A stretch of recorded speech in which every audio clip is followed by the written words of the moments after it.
en que el Señor nos sirve a nosotros. Por eso le invitamos que se acerque usted primeramente para acercarse a buena hora para adorar y alabar al Señor, porque ese es el tiempo que Dios le concede a usted, de que junto con sus hermanos usted le sirva a Dios. Porque en el proceso de nuestra reunión, la primera parte es usted sirviéndole a Dios, adorándolo, exaltándolo, orando a su nombre. Pero esta es la parte donde el Señor nos sirve a nosotros. Nos da su bendita palabra, de la cual nuestro Señor Jesucristo decía que era como el maná, como el pan que Dios enviaba para sus hijos, para su pueblo. Esta comida es para sus hijos. Aquellos que no conocen a Dios, puede que al igual que usted cuando va a comer y le ponen una comida extraña, usted dice, uy, ¿y esto qué es? ¿Por qué? Porque no está acostumbrado a ese alimento, no es su alimento. Pero si usted es un hijo de Dios, una hija de Dios, y está convencido de lo que dice el Señor, que no solo de pan vivirá el hombre, sino de toda palabra que sale de la boca de Dios, del corazón de Dios, vuelve a ser nuestro alimento. Entonces estoy más que seguro que esta mañana Dios tiene provisión para usted. Prepare su corazón, abra su corazón y deje que la palabra del Señor le ministre. Amén. Pues mis amados hermanos, queremos continuar con el estudio que tenemos ya de hace algunas semanas, y es que hemos estado comenzando a estudiar, estamos apenas en los comienzos, en los inicios del estudio de la carta del apóstol San Pablo a la iglesia que se encuentra en Corinto. Esta iglesia, mis amados, es muy amada por el apóstol Pablo. Con todo y eso, es una iglesia que no dejó de tener ciertas dificultades, a tal punto que el apóstol Pablo tuvo que corregir. Quiero decirles que la iglesia de Corinto fue una iglesia muy, pero muy bendecida, porque fue enriquecida con dones del Espíritu Santo, que no se habla mucho en otras iglesias, pero que en la iglesia de Corinto sobreabunda. Con todo y eso, la iglesia tiene un problema. Quizás ha sido tan enriquecida que ellos han caído en la trampa del orgullo. Y al mismo tiempo de la trampa del orgullo, hermanos, ha habido en ellos, ¿verdad? El hecho de creerse que ellos tienen bastante conocimiento por todos los dones que el Señor les ha dado. Y esto, hermanos, traía jactancia a la iglesia de Corinto. El apóstol Pablo ve que tal jactancia que está en esta iglesia no es sana, no es buena. Que entonces, en la preocupación que tenía el apóstol Pablo, él escribe esta carta como una evidencia en realidad de esa preocupación, como la de un padre a sus hijos. El apóstol Pablo prácticamente estaba diciendo, yo os engendré en el evangelio, queriendo decir, en ese sentido, en ese contexto espiritual, se sentía como un padre para con esa iglesia. Que entonces, hermanos, es donde él escribe esta carta. Ahora, ¿por qué la estamos estudiando nosotros? Lo estamos haciendo porque hoy en día la iglesia tiene algunas dificultades, tiene algunas situaciones muy parecidas a los problemas que la iglesia de Corinto tenía. Y decimos que de la misma manera como el apóstol Pablo corrigió a la iglesia de Corinto, ese mismo beneficio también puede ser para nosotros. Como decir, voy a corregir, ¿verdad? Esto que quizás está aconteciendo en la iglesia, y puede que yo también sea partícipe de esa situación. ¿Qué estaba sucediendo en la iglesia de Corinto? Estaban habiendo divisiones. Y es interesante que el apóstol Pablo, aparte de todos los problemas que tenía la iglesia de Corinto, el problema número uno que el apóstol Pablo enfrenta es las divisiones de la iglesia.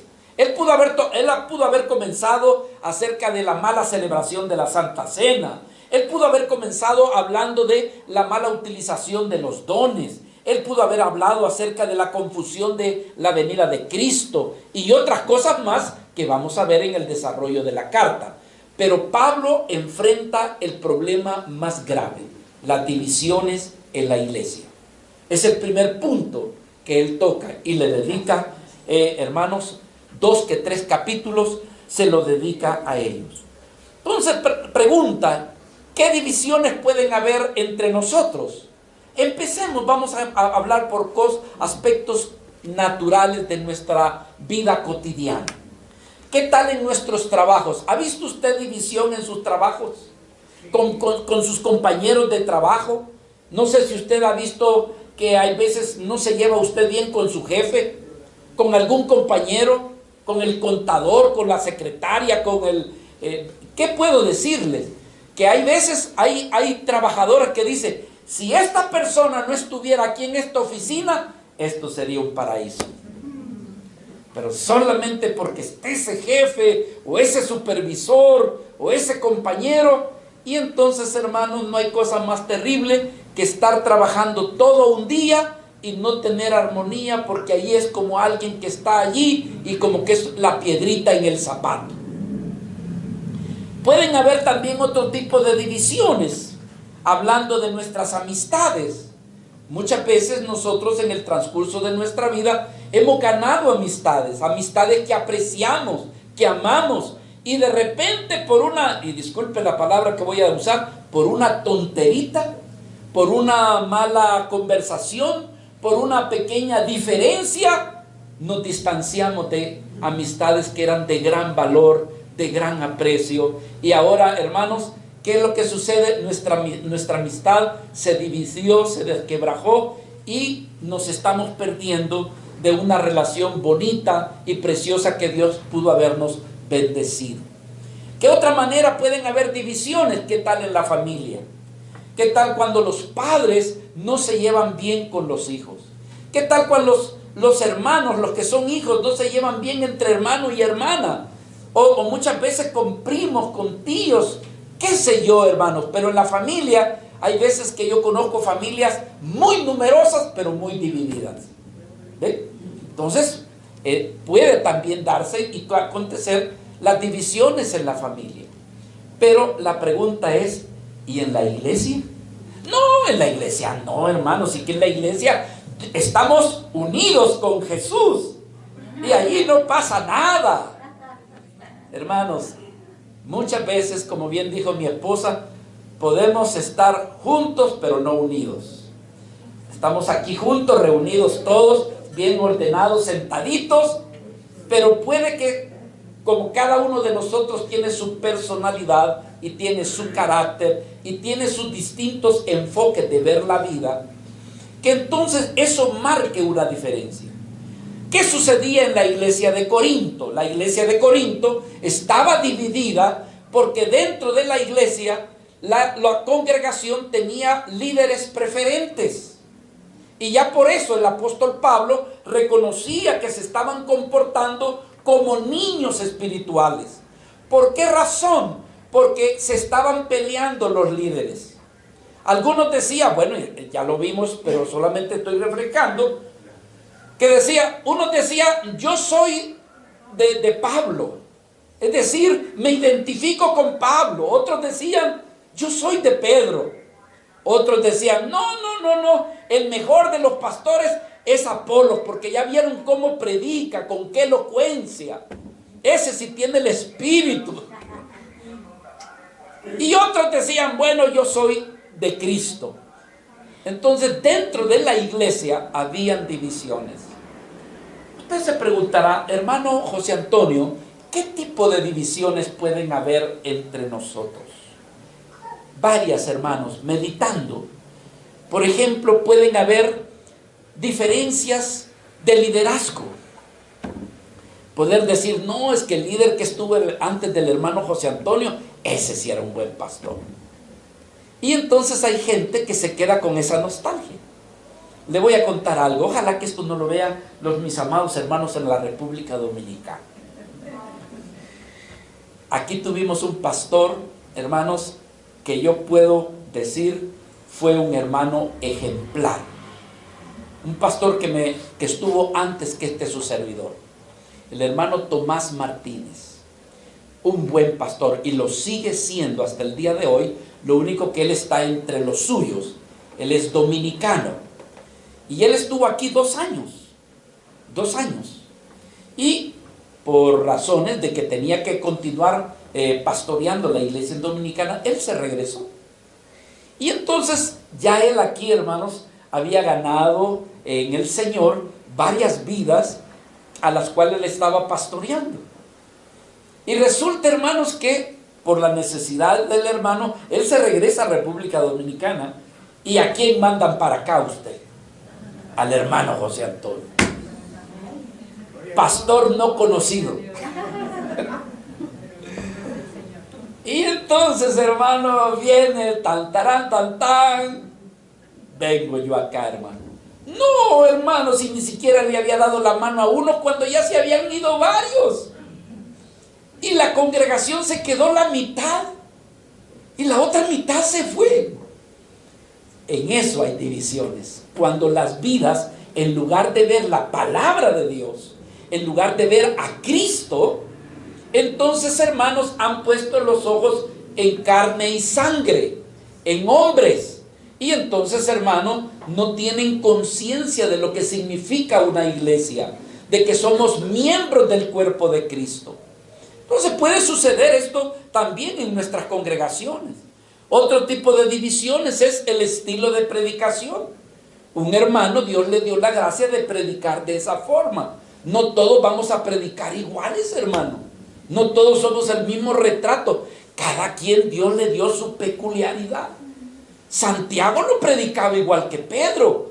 Pedro no predicaba igual que Apolos. Apolos no predicaba igual que Pablo.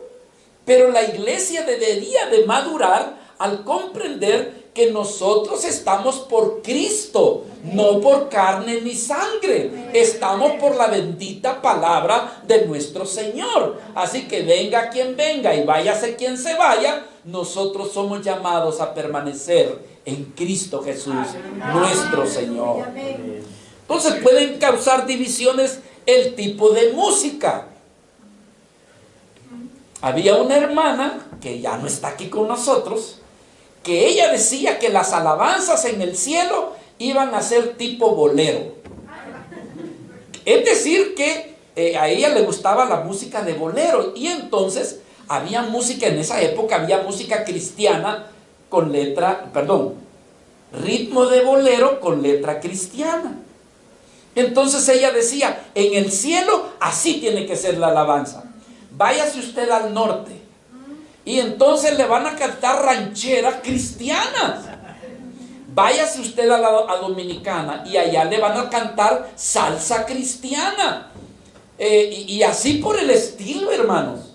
Entonces la pregunta, oiga hermano, ¿y qué tipo de alabanza va a haber allá en el cielo? Y todos los mexicanos dicen, de la mexicana. La música, la alabanza, hermanos, puede ser un motivo de divisiones en la iglesia.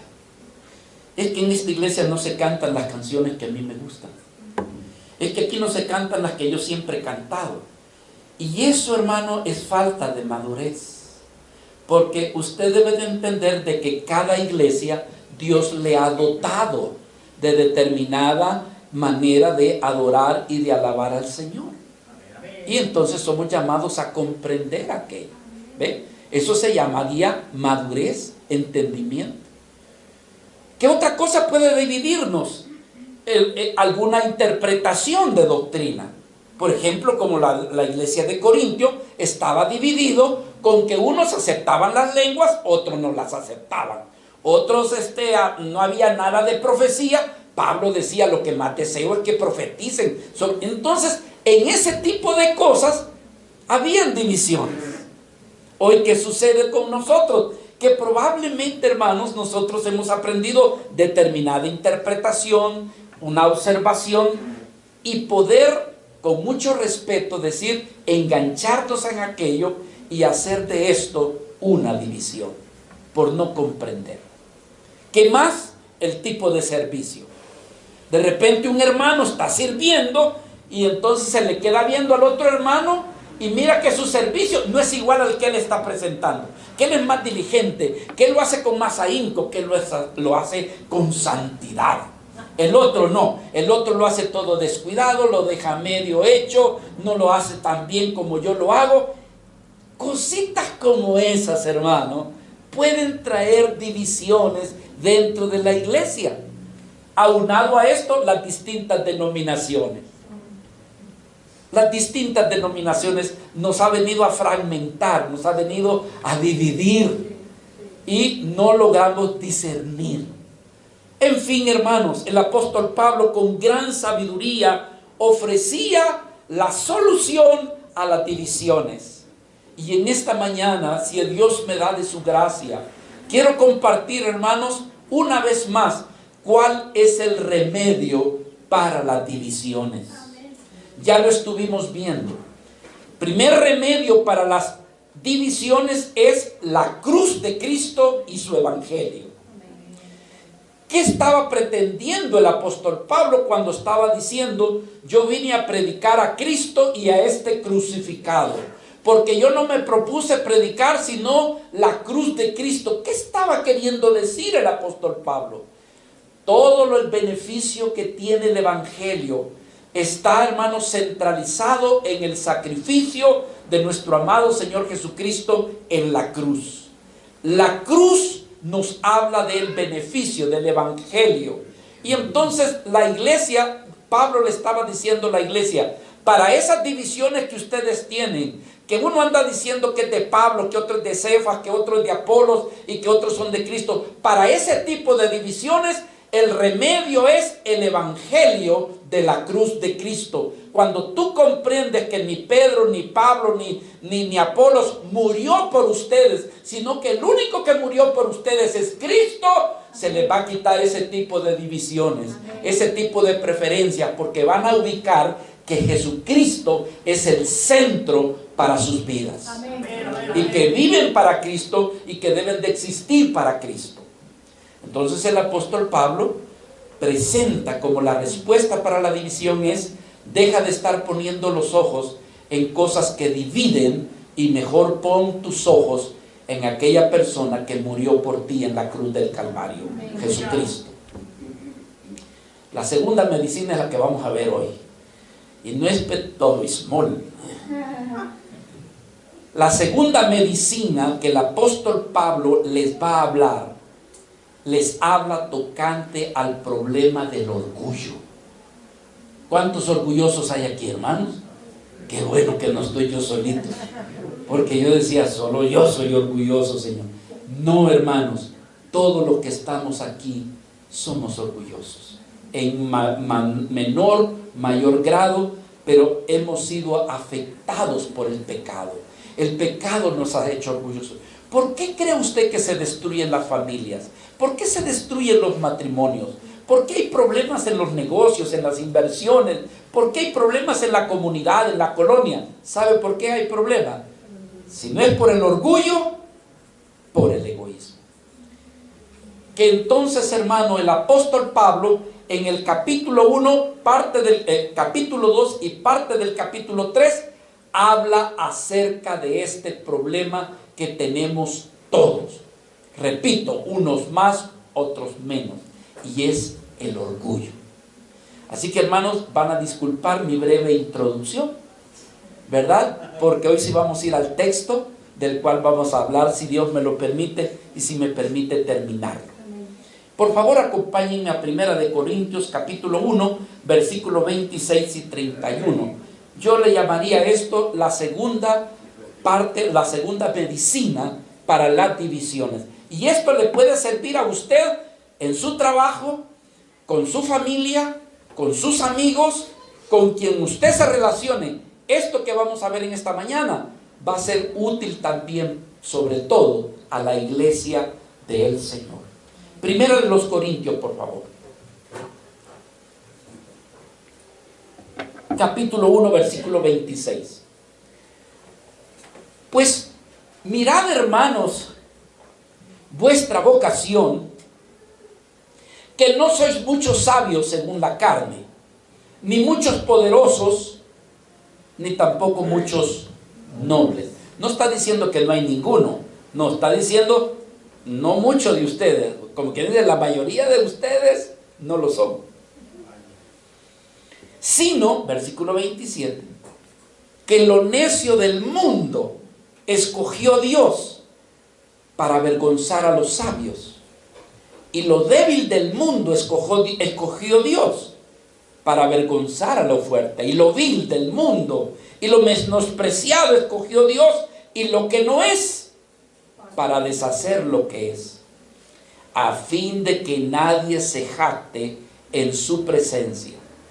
Mas por él estáis vosotros en Cristo, el cual nos ha sido hecho por Dios sabiduría, justificación, santificación y redención, para que, como está escrito, el que se gloríe, gloríese en el Señor.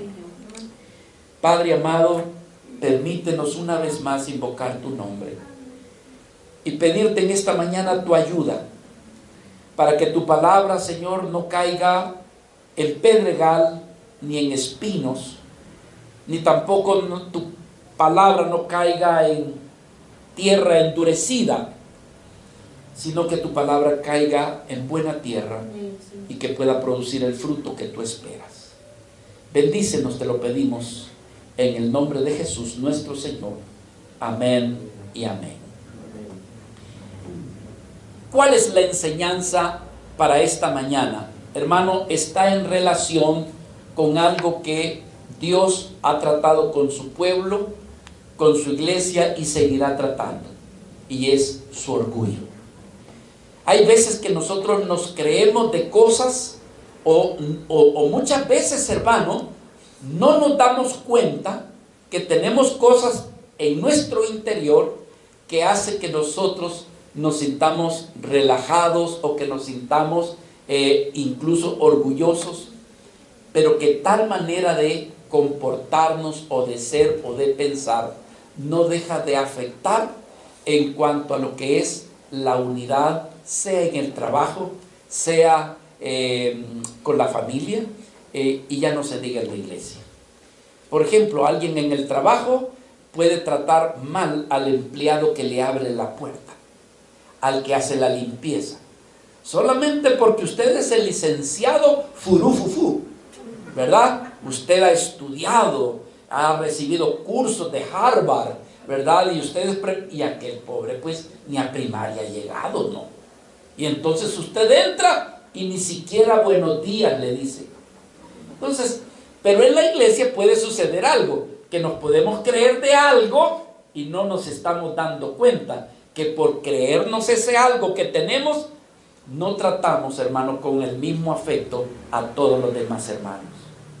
Entonces, por eso es que en esta mañana, si Dios nos da la gracia, queremos ver cómo es que el apóstol Pablo utiliza este segundo aspecto para quitar divisiones dentro de lo que pudiera ser la iglesia. Los de la iglesia de Corintio, ellos necesitaban recordar quiénes eran ellos. O sea, como quien dice, ¿y por qué te has creído tanto? Debes de reconocer que tú andabas perdido, que estabas sin Dios y sin esperanza, que tú ibas condenado al infierno. Si tú, ¿quién eres? Entonces Pablo le está recordando a la iglesia de Corintio que se den cuenta quiénes son ellos, y les dice: oigan, entre ustedes no hay muchos nobles, entre ustedes no hay muchos grandes para que se estén sintiendo el gran pavo real dentro de la misma iglesia. En otras palabras, Pablo lo que estaba era llevándolos a la realidad. Vean lo que dice nuestro texto, por favor, versículo 26. Ellos, hermanos, simplemente eran vidas que habían sido ganadas por el evangelio de la cruz.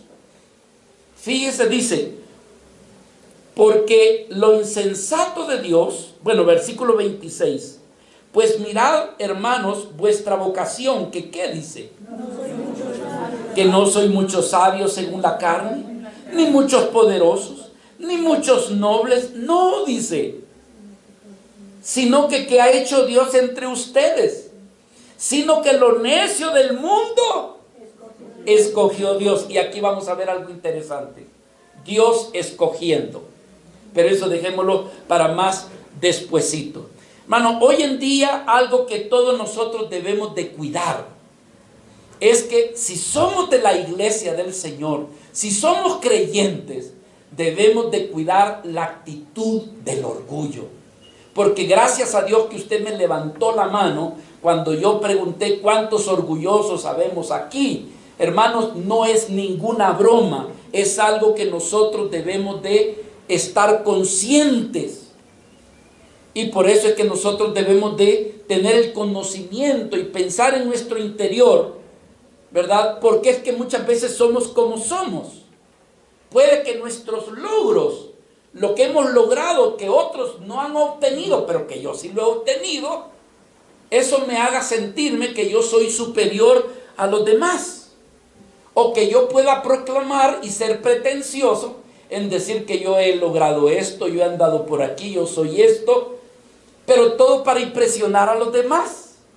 Y el otro se queda como guajolote mojado, ¿verdad? Y dice, pues yo no soy nada, ¿verdad? Pero este hermano anduvo hasta por la luna y yo aquí me he quedado en el sótano. O sea, pretender, ufanarnos, ¿verdad? Alguien puede decir, mira, yo he llegado a mis metas.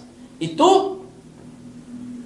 Cosas por el estilo, hermanos, que pueden hacer que nuestro egocentrismo se manifieste y la otra persona, cuando usted dice todo lo que ha logrado, todo lo que usted es, todo lo que usted tiene y todo lo que va a alcanzar, y la otra persona se queda hasta callada porque le dice, perdona, yo mejor ora por mí porque ni trabajo tengo.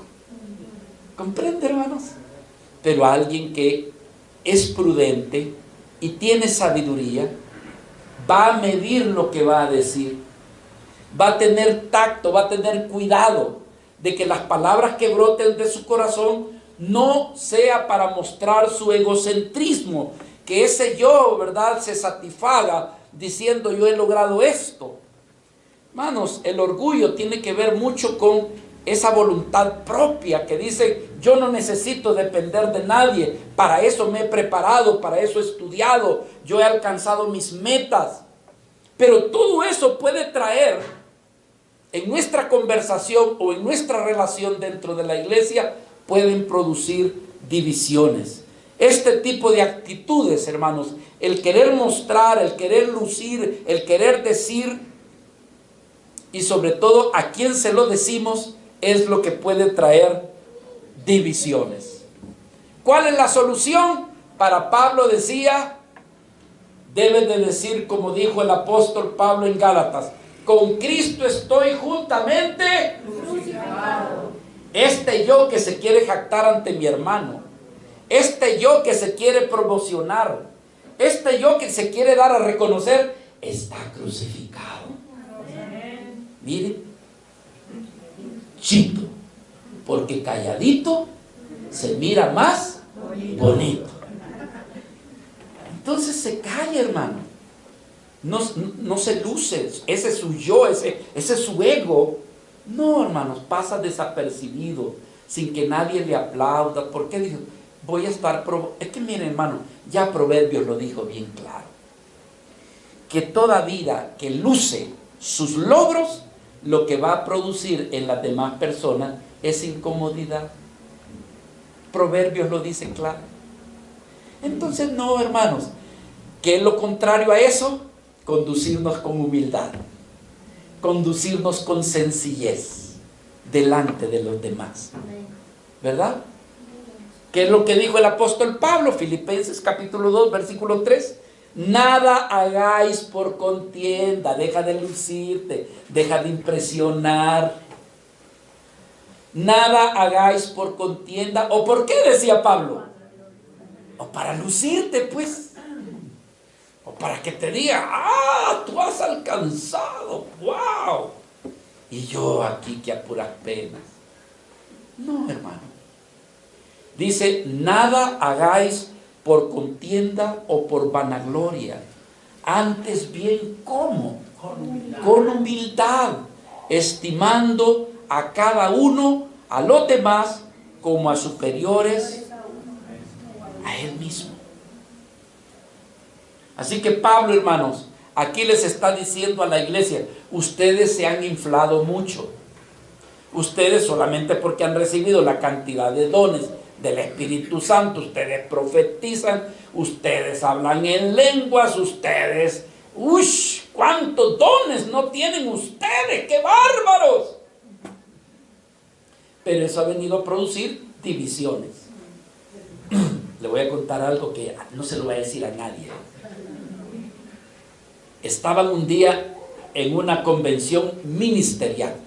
Es decir, solo los que estaban allí eran los ministros del Evangelio. Estaban en la convención y mírense qué tipo de pláticas eran estas. Todos saludándose, todos trajeados como pingüinos allí. ¿Y tú qué ministerio tienes? Yo tengo el don profético. ¿Y tú? Yo soy apóstol. ¿Y tú? Yo soy evangelista. Y todos repartiéndose, hermano. Y a ti, no sé si me comprende, hermano. ¿Y tú qué eres? Un simple cristiano. Eso es todo lo que somos. Hermano, pero ¿y usted qué es? Cristiano, hermano. Que hemos creído que Cristo murió por nosotros y que Él nos ha lavado y nos ha perdonado con su preciosa sangre. ¿Cuál de andarnos luciendo, hermano? Eso es vanidad, como dijo allá en el libro de Eclesiastés, dice que todo lo que está bajo el sol es pura vanidad. Pero lo que está arriba del sol no es vanidad, hermanos. Arriba está nuestro Señor, ¿verdad? Entonces, aquí Pablo le está diciendo, miren, hermanos, por favor regresen al versículo 26. Pues mirad, hermanos, ¿el qué dice? Vuestra vocación. En otras palabras les está diciendo, miren, dejen de hincharse tanto, reconozca quiénes son ustedes. Y les pide también, hermanos, que se miren a sí mismos y que también logren ver en quienes ellos se están jactando. Por ejemplo, ¿qué podríamos decir? Ellos se jactaban en decir, es que nosotros somos de Pablo. Y más adelante Pablo dice, pero ¿quién es Pablo? Pablo mismo dice, pero ¿y quién es Pablo? Decía Pablo. Sino uno que anduvo persiguiendo la iglesia, que no merece ser un hijo de Dios, que yo no debería de haber sido llamado para el evangelio, porque yo soy el pecador número 1, más que todos ustedes. Así que dejen de estarse jactando de mí, porque yo no lo merezco. Pues no, pues cambiemos pues. Pedro, de Pedro somos. Pero ¿y quién es Pedro? Si Pedro era un pescador, usted es un desletrado, que ni sabía si era Cefas o era Pedro. Hermano, ¿quién era Pedro? Alguien, hermanos, que se enardecía rápidamente, era torpe. Pues vaya, pues quitemos a Pablo, quitemos a Pedro y pasémonos a Apolos. Pero ¿y por qué se enorgullecen en Apolos? Si ese anda predicando lo que no sabe. Si miren que ¿cómo se llama? Priscila y Aquila tuvieron que llamarlo aparte para explicarle más claro lo que es el evangelio. Y ustedes que se están ufanando en Apolos. Entonces, hermanos, el apóstol Pablo le está diciendo, hermanos, no se jacten en la persona. ¿Verdad? Hoy están de moda algunos pastores, predicadores que algunos de ellos les conocemos y los admiramos y Dios los ha levantado, hermano. Dios ha querido levantarlos, pero no es para que yo soy de yo soy de aquí y yo soy de... No, hermano, mejor diga, ¿sabe qué, hermano? Con puras penas soy de Cristo. Con puras penas soy del Señor. Ver lo que Pablo decía para no poner la mirada en las personas, sino en el Señor. Primera de Corintios, capítulo 4, versículos del 6 al 7. Pero esto, hermanos, Primera de Corintios, capítulo 4, versículo del 6 en adelante. Pero esto, hermanos, lo he presentado como ejemplo en mí y en Apolos por amor de vosotros. Para que, fíjese lo que Pablo está diciendo, para que en nosotros aprendáis a no pensar más de lo que está escrito. No sea que por causa de uno os que ¿qué? Ese era el problema de la iglesia de Corinto. Estaban envanecidos. Para que, dice, os envanezcáis unos contra otros, y porque ¿quién te distingue? ¿O qué tienes tú que no hayas recibido? Mira, ¿y por qué te jactas? Y si lo recibiste, ¿por qué te glorías? Como que, ¿qué dice? Como que si no lo hubieras recibido. Hermanos amados, con el respeto que usted se merece, ¿quiénes somos nosotros? ¿Sabe qué somos? Polvo. Somos polvo y somos vidas llenas de pecado. Eso somos. Que no merecemos la gracia de Dios. No la merecemos. Pero Dios ha querido derramar su misericordia sobre nosotros. Pero la verdad, hermanos, es que nosotros, decía el hermano R.C. Sproul, ¿sabe qué decía, hermano? Y me ministró tanto. R.C. Sproul decía, hermanos, la única manera de alcanzar la salvación es poniendo la fe en Cristo. Pero si con todo y eso que yo he creído en Cristo, fíjense lo que decía el hermano R.C. Sproul, si con todo y eso que yo he creído en Cristo, el Señor decide mandarme al infierno, yo le diría al Señor, Señor, yo me lo merezco. Si tú, a pesar de que yo he creído en ti como mi único Salvador, pero en última, decía R.C. Sproul, tú decides mandarme al infierno, quiero decírtelo, Señor, yo lo merezco. Así que todos los que estamos aquí, con el respeto que usted se merece, todos, hermanos, deberíamos de ir derechito a ese lugar. Pero Dios ha sido bueno y misericordioso, que nos ha dado promesas para que todo aquel que en Él cree no se pierda, mas tenga vida eterna. Aleluya. Entonces, ¿a qué conclusión llegamos al leer todos estos textos? Que Dios, hermano, decide salvar no a los grandes sabios. Porque mira, hermano, todo lo que tú tienes, si, hermano, dime una cosa, ¿te lo inventaste tú o lo has recibido? Lo has recibido. Tu doctorado, tu licenciatura, tú lo que seas, tú lo que tengas. Si nada es tuyo, ni te lo inventaste, ni tú lo hiciste, todo lo que tienes, hasta la ropa y los calcetines que andas ahorita, todo te ha sido dado por el Señor. No, hermano, es que yo lo compré y el dinero, yo me lo gané trabajando. Y las fuerzas y el trabajo con el que tú lo hiciste, ¿quién te lo dio? Dios te lo dio. Porque si Él quiere, te manda un derrame cerebral y quedas como un sormenach y allí te quedaste. Pero Dios te extiende la vida, te da la fuerza para que trabajes, te da la inteligencia para que crees. Todo es de Él, por Él y para Él. Así que, ¿por qué andas de pecando de pretencioso? Que yo alcancé esto, que yo tengo esto, si todo lo que tienes te ha sido dado. Es lo que dice aquí Pablo. Dice, ¿y por qué te distingues? Dice aquí la escritura. Vaya conmigo otra vez al versículo 7. 1 Corintios 4, 7. ¿Y porque quién te distingue? ¿O qué tienes que qué? Que tú no hayas recibido.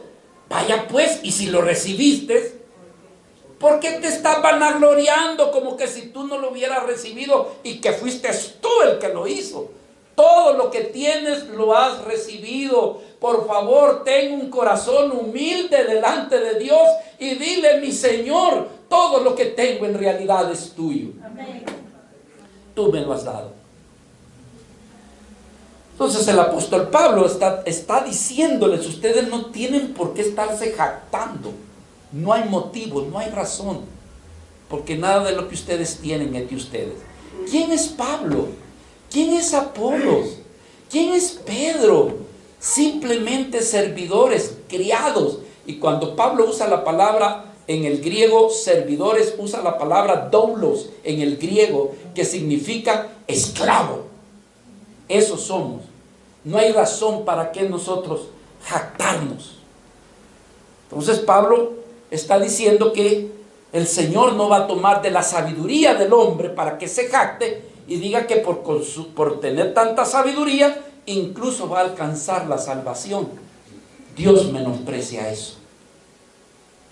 Por eso es que el apóstol Pablo habló de que alcanzamos la salvación por la locura del evangelio. Así que Pablo, hermanos, está dando una advertencia para la arrogancia. Es más, hermanos, son más sabios los necios que los arrogantes. Para Dios, los que son necios llegan a ser más sabios que los que se sienten arrogantes por lo que tienen, por lo que han alcanzado. Mire, hermano, ¿sabe qué es lo que Pablo está pretendiendo al decir esto? Que nos humillemos ya, que seamos humildes. Ese es el mensaje de Pablo, hermanos.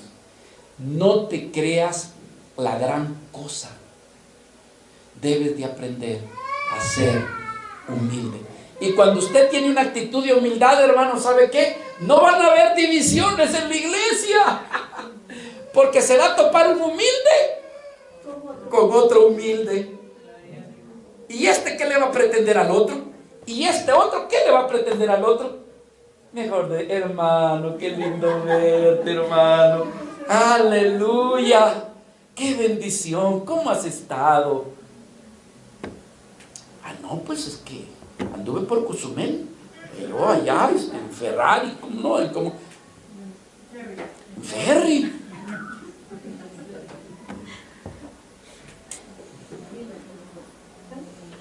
No sé si me trato de...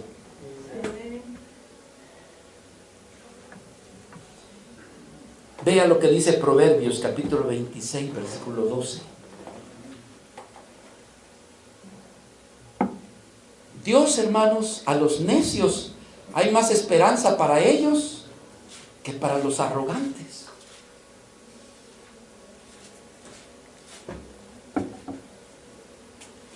Dice la Escritura: ¿has visto hombre sabio en su propia opinión? O sea, arrogante. Hombre sabio que dice: yo a esto he alcanzado, conozco de aquí, conozco de allá. ¿Los has visto? Bueno, te tengo una noticia. Hay más esperanza para el necio que para él.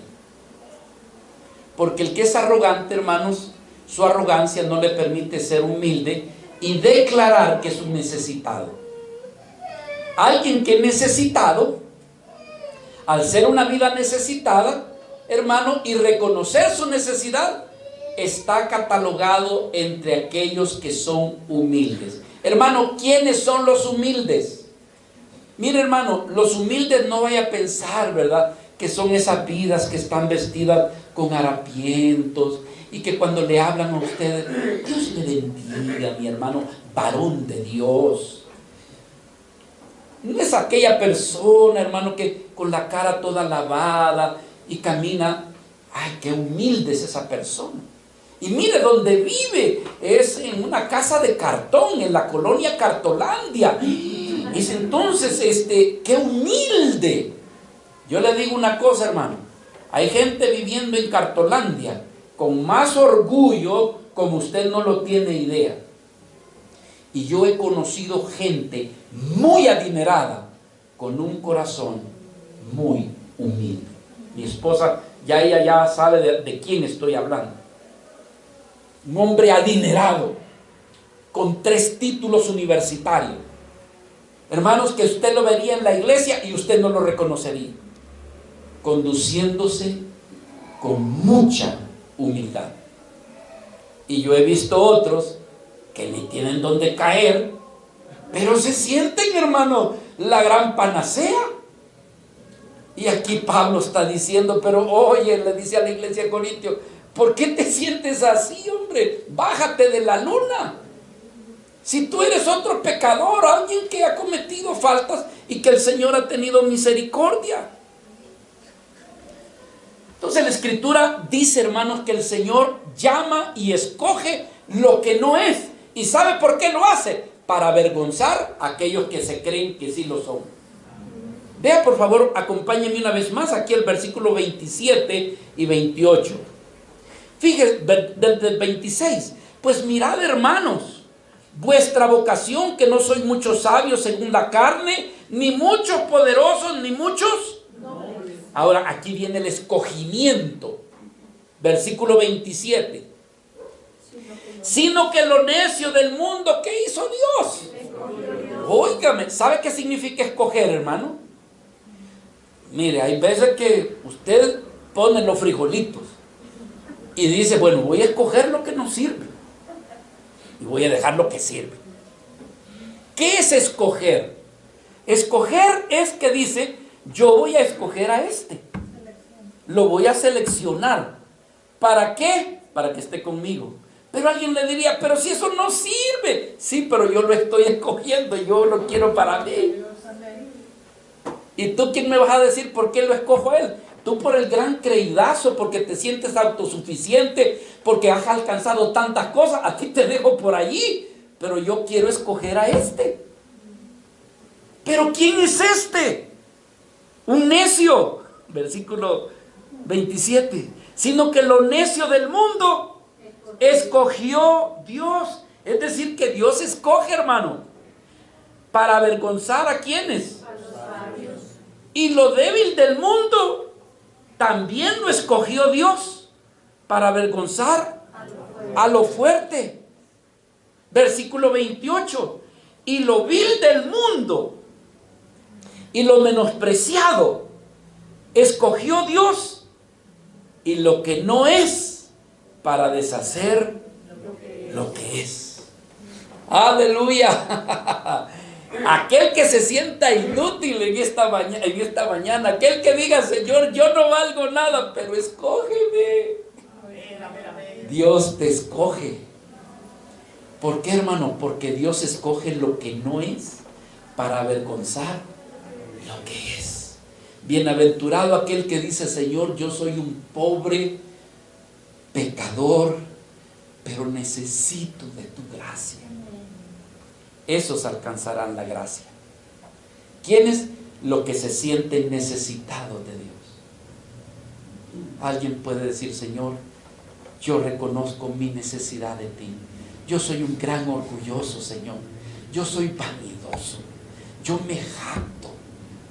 Señor, estoy tan lejos de ser conformado a tu imagen. Podrías tener de mí misericordia. ¿Sabe qué vas a oír de parte de Dios? Que dice que Dios se acerca a los humildes de corazón y a los que tiemblan por su palabra. Aquí, hermanos, somos escogidos no por alguna sabiduría de este mundo, no por tener algún poder especial, no por ser de alguna nobleza, no porque hemos alcanzado algo y este mundo me debe a mí todo lo que yo he hecho por ellos. Me decía una vez un familiar que es arquitecta, me dice, primito, eso yo lo hice. Claro, ella trabaja con el gobierno y entonces le dan los proyectos y hay carreteras, hay puentes y eso yo lo hice. Ese también yo lo hice. Y aquel también yo lo hice.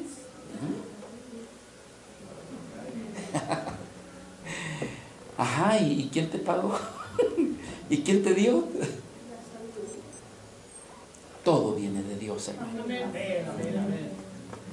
Y el Señor está esperando. Vean lo que dice Gálatas 6:3.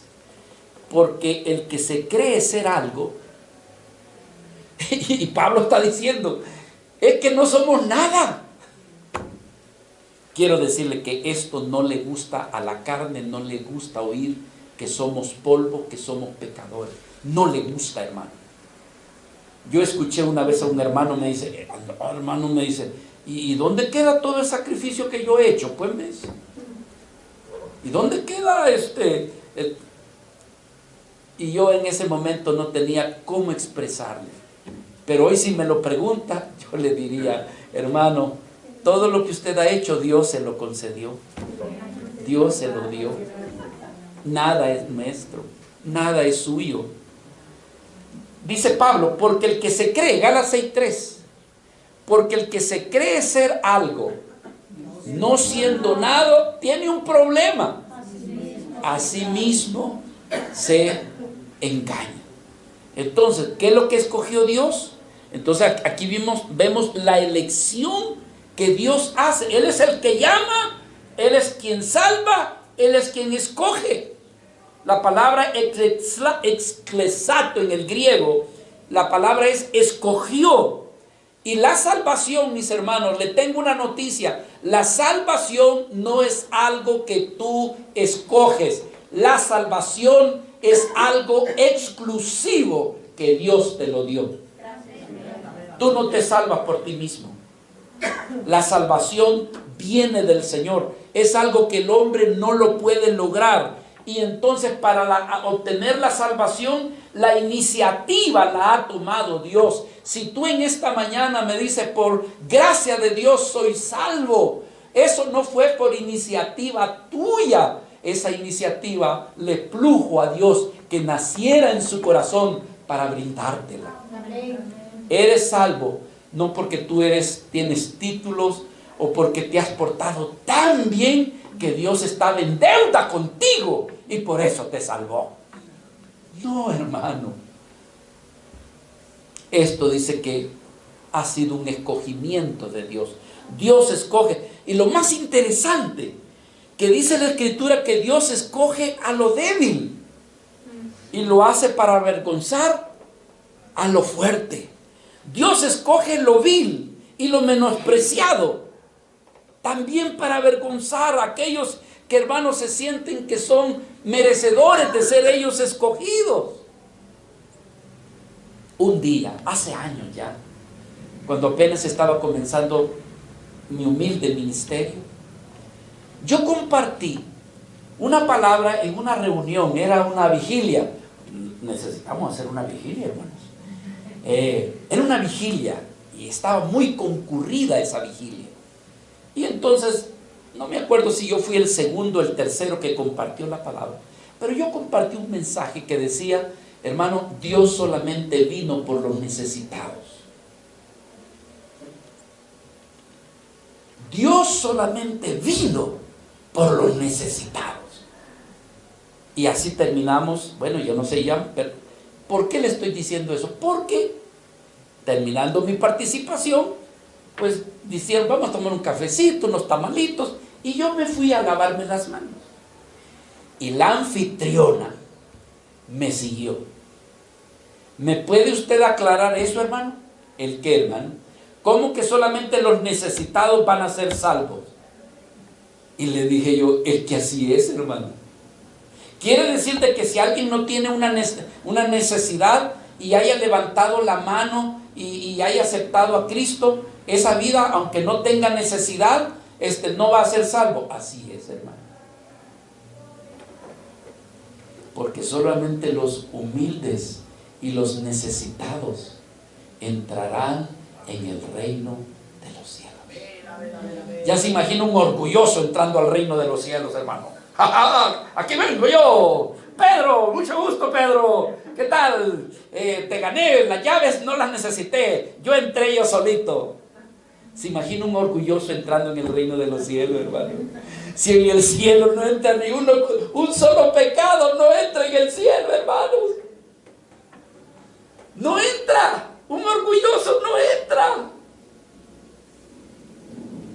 Pero aquellos que han, el humilde que reconoce su pobreza, su necesidad, y le dice: Señor, ni yo mismo me aguanto, necesito tu ayuda, necesito tu gracia, no soy lo que mereces tú que yo sea, Señor, ¿me puedes ayudar?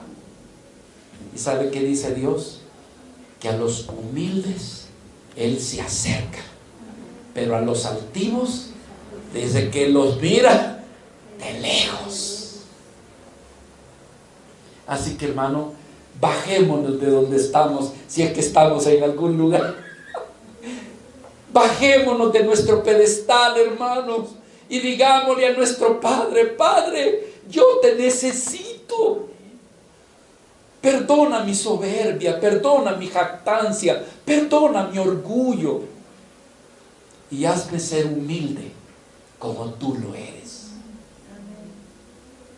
No de balde nuestro amado Señor dijo: aprended de mí, que soy manso y humilde de corazón. Dios escoge a lo que no es para deshacer lo que es. Es decir, Dios utiliza personas, hermanos, consideradas insignificantes, lo que no vale. ¿Y este quién es, pues? ¿Y por qué es que está en ese lugar? Dios lo levantó. Si te acuerdas que nadie daba un peso por él, pero esta vida comenzó a buscar a Dios de todo su corazón, y con los años Dios lo ha levantado. Dice Primera de Corintios, allí estamos en Corintios, capítulo 1, versículo 19. Pues está escrito: destruiré, ¿qué dice? La sabiduría de los sabios, y desecharé el entendimiento de los entendidos. Hermanos amados, ¿cómo Dios quita las divisiones? Cuando su pueblo pide humildad y ser humilde delante de Dios. Porque entre humilde y humilde no va a haber división. Entre humilde y humilde los va a unir el amor, los va a unir la comprensión, los va a unir el ayudarse el uno con el otro. El ser humilde no va a buscar él el exaltarse, al ser al revés, él va a exaltar al otro. No sé si me comprendes. Como de repente el apóstol Pedro exaltando a Pablo, dice: muchos de los que están allí, dice, han tomado las cartas del apóstol Pablo, las cuales no las entienden. Y entonces comienza el apóstol Pedro a exaltar la sabiduría, el entendimiento que Dios le había dado a Pablo. O sea, no hay una autoexaltación, no hay un autorreconocimiento por encima de los demás. Entonces, hermanos, cuando hay humildad dentro del pueblo del Señor, no van a haber divisiones. No va a haber divisiones. Por eso la medicina que Pablo está presentando es, número 1, el Evangelio, la cruz de Cristo. Todo lo que está encerrado en la cruz de Cristo, el Evangelio. Y aparte de eso, la humildad que necesitamos. Me quedan unos cuantos minutos. Yo cuando ya estaba preparando esto decía: se me hace que no me va a alcanzar el tiempo. Lo segundo, versículo 30. Hermanos, aquí Pablo nos habla que la solución para las divisiones es el conocimiento de la salvación dada por nuestro Dios. Versículo 30 dice: mas por él estáis vosotros en Cristo Jesús, el cual nos ha sido hecho por Dios sabiduría, justificación, santificación y redención. Entonces, lo que Pablo está diciendo aquí, que la salvación no por títulos, no porque tú seas una gran cosa, porque fuiste un hombre tan educado, tan culto, tan buena gente, ¿verdad?, tan estudiado, que tú te mereces la salvación. Pablo dice: no será por eso, porque no es por obras, no es por tu autoconocimiento que vas a alcanzar la gracia de Dios. Esta gracia y esta salvación le compete solamente a nuestro Dios. Vea lo que dice el versículo 30. Mas por Él, Él que aparece allí no es Cristo, se refiere a Dios. Como queriendo decir, por Dios es que vosotros estáis en Cristo. Como queriendo decir, la salvación ha sido por Dios. ¿Cuál era la misión que le fue encomendada por el Padre a nuestro Señor Jesucristo?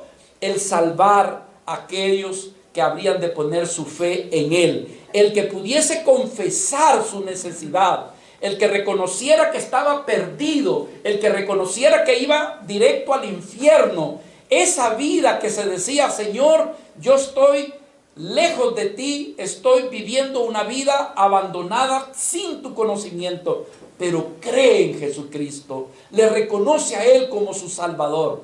Esa vida, hermanos, Dios le garantiza darle su salvación.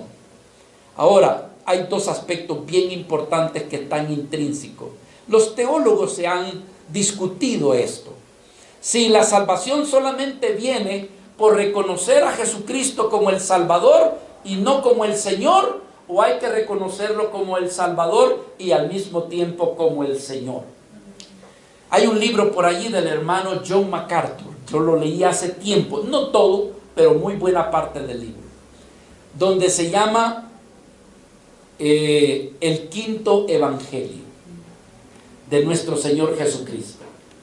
Un libro así, de gruesecito rojo, donde el hermano MacArthur se toma el tiempo para explicar que es bien popular que las personas levanten la mano solicitando ser salvos, pero ya cuando supuestamente han recibido a Cristo en su corazón, en su Salvador, quieren comenzar a vivir su vida como la estaban viviendo en el mundo. Y hermanos, la vida que reconoce a Jesucristo como su Salvador, habrá de reconocerlo también como su Señor. Es la evidencia de la salvación. La evidencia de que eres salvo es que comienzas a rendir tu voluntad a los pies de nuestro Señor Jesucristo y te vuelves tú un servidor del Señor. Te vuelves tú como un esclavo. Claro, al principio tú no lo sabes, pero el Espíritu Santo te va guiando a que cada vez tu vida se vaya rindiendo a la voluntad del Señor. Y poco a poco el Señor va tomando control sobre tu vida. Pero si tú solamente pretendes que el Señor me salve del fuego, del infierno, perdonen hermanos, esto sería como agarrar esta servilleta.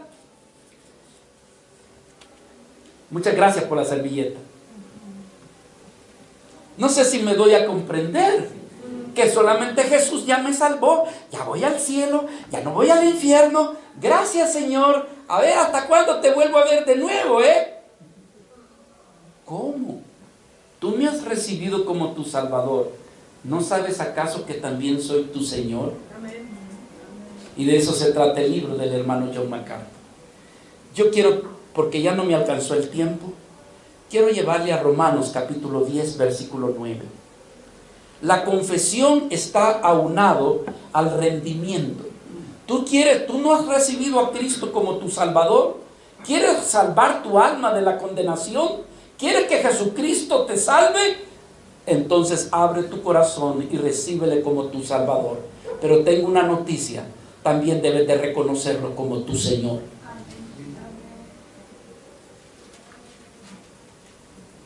Versículo 9. Que si confesaras con tu boca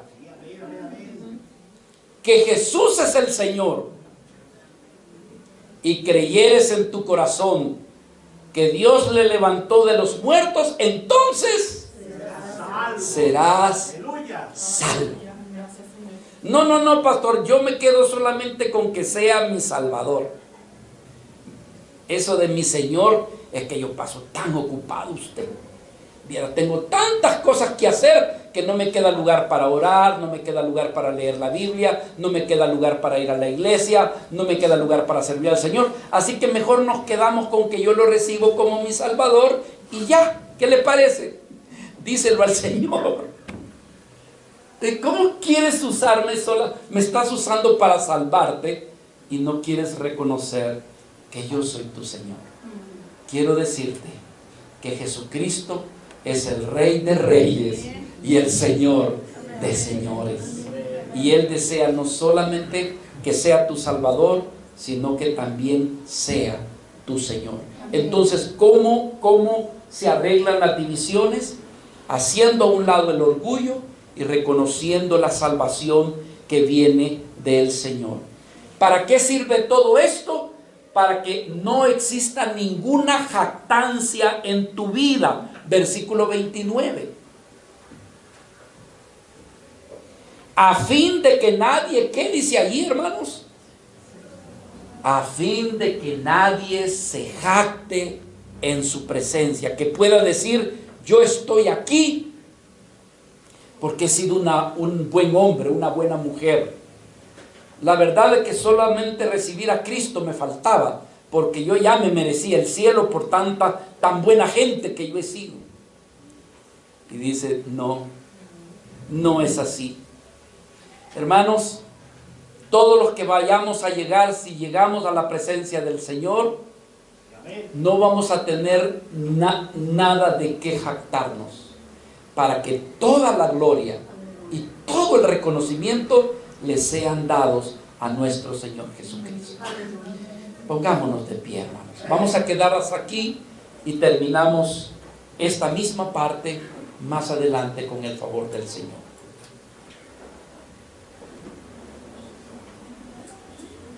Esta mañana, en medio de todo, hermanos, siento en mi corazón que si tú no agarraste de tantas palabras varias enseñanzas que se dijeron, llévate esto en tu corazón. Señor, yo necesito ser más humilde. Yo necesito, Señor, que trates con mi orgullo. Señor, si yo en esta mañana te tengo que expresar alguna necesidad, la necesidad es esa, que trates con mi orgullo. Si yo en esta mañana te dijera qué es lo que necesito, Señor, que trates con este corazón, que hay veces, aunque no lo digo, pero dentro de mi corazón me envanezco porque hice esto, logré esto, alcancé esto. En el nombre del Señor, por supuesto. No, hermanos, hay veces que aunque decimos así, allá en el fondo digo, qué vivaracho soy, que yo lo he hecho. Y ese es tu problema, mi problema. Así que en esta hora, hermanos, complazcamos el corazón del Padre. ¿En quién se complace el Padre? En su Hijo. En su Hijo. Amén. ¿Y sabe qué dice Isaías? Y en los humildes de corazón. ¿Lo reconoces o no lo reconoces? Yo lo reconozco, hermano. Yo lo reconozco. Y esta mañana le quiero pedir a Dios que tenga misericordia de mí y que me dé la gracia, hermanos, que no nos envanezcamos, sino que le digamos, Señor, hazme como tú, Señor. ¿Y cómo como tú? Te humilde. Tú, dice la Escritura, el libro de Filipenses, capítulo 2, te despojaste a ti mismo. No te aferraste siendo Dios, no te aferraste a sí mismo, sino que dejaste tu trono de gloria y te hiciste semejantes a los hombres. Y todavía, Señor, te humillaste haciéndote siervo. Y todavía te humillaste más muriendo en esa cruz. Tú nos has dejado el camino. ¿Quedó todo allí? No. sino que dice la Escritura, por lo tanto, fue tan humillado y se humilló tanto, que por lo tanto, ahora Dios le ha dado un nombre que es sobre todo nombre, para que en el nombre de Cristo se doble toda rodilla. Amado hermano, esa es la fórmula.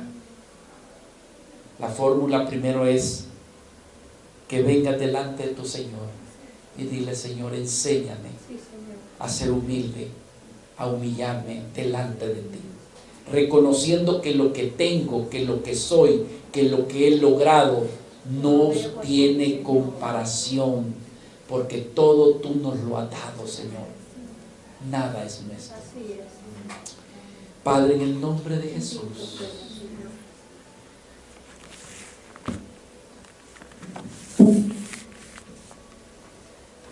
yo te pido perdón, Señor. Yo te pido perdón, Señor, por mi falta de humildad, por mi soberbia, por mi orgullo, por mi envanecimiento,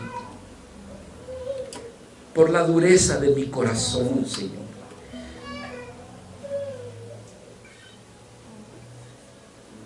Yo te pido que me perdones. Y quiero decirte, Señor, que tú eres nuestra mayor necesidad. Amén. Si aquí, Señor, hubiese una vida, uno nada más, que te pide, que te suplica, trata con mi orgullo, Señor. Trata, Señor, trata, Padre. Que tú lo oigas en esta mañana, que tú lo oigas como te pido que me oigas a mí, Señor. Escúchame a mí, Padre.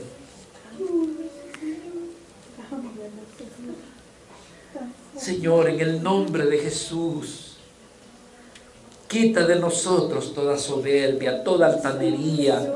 Quita de todo engreimiento, Señor, toda dureza, mi Dios amado, porque muchas veces no te sentimos por la dureza que hay en nuestro corazón. Si fuéramos humildes, oh mi Dios amado, cualquier migajita sería un banquete para nosotros. Cualquier migajita sería un gran alimento para nosotros, pero nuestro orgullo, lo que pretendemos que somos, que sabemos, que tenemos, no nos permite, Señor. Y somos tan insensibles, pero es por nuestro orgullo. Padre, perdóname, Señor. Yo debería de ser más sensible. Yo debería de ser, Señor, soy tu servidor, y debería de ser más sensible. Por lo que te pido, Señor, danos un corazón nuevo. No te pedimos que lo limpies, no te pedimos que lo laves. Te pedimos que nos des un corazón nuevo, Señor. Un corazón, Señor. Oh, Cristo Jesús. Oh, Señor. Oh, Padre, en el nombre de Jesús. Señor, renueva, Señor, en nosotros. Renueva en nosotros. Padre, te lo pedimos, Señor.